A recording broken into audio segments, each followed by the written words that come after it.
রবিবার অভিনেতা মডেল মিলিন্দ সোমানের হাত ধরে সূচনা হলো জেবিজি কলকাতা ম্যারাথনের। বিপুল উৎসাহের সঙ্গে কলকাতাবাসী যোগ দিলেন এই ম্যারাথনে। পতাকা নেড়ে কলকাতা ম্যারাথনের শুভ সূচনা করেন মিলিন্দ সোমান ও কলকাতার নগরপাল মনোজ কুমার ভার্মা। অংশগ্রহণকারীদের শুভকামনা জানিয়েছেন তিনি।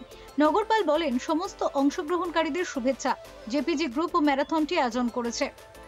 বিভিন্ন বিভাগ রয়েছে, 21 কিলোমিটার, 10 কিলোমিটার এবং 5 কিলোমিটার। প্রতিবন্ধী ব্যক্তিদের জন্য ইভেন্ট রয়েছে।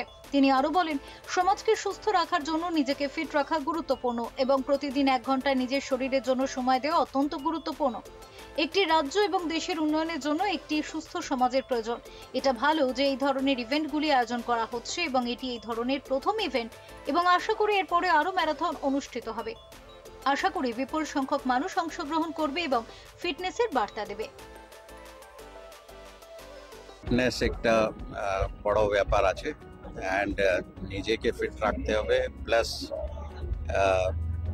সোসাইটি যদি ফিট থাকে তাহলে বাকি সব কাজটা খুব ভালো হবে।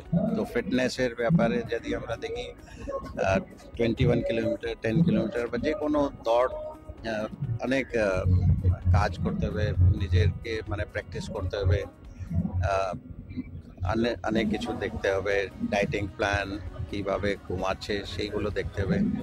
ওভারঅল ফিটনেস আপনারা মানে দৌড়াতে পারেন, সুইমিং করতে পারেন বা অন্য কিছু হাঁটতে পারেন, জগিং করতে পারেন, যা কিছু করেন, কিন্তু নিজেকে নিজের বডির জন্য, শরীর চর্চার জন্য 1 ঘন্টা মিনিমাম যদি বের করতে পারেন তাহলে সবসময় ফিট থাকবেন।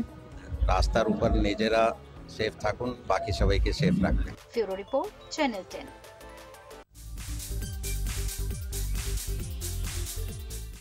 শিবাজি গাঙ্গুলি একাডেমি